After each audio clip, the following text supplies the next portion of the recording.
So I've just arrived in the village of Obinitsa, which is in the region of Setomaa, and I'm here to witness Easter the Seto Estonian way.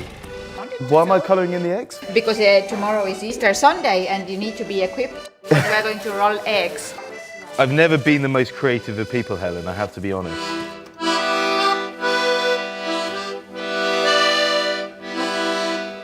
I don't think, am I getting it?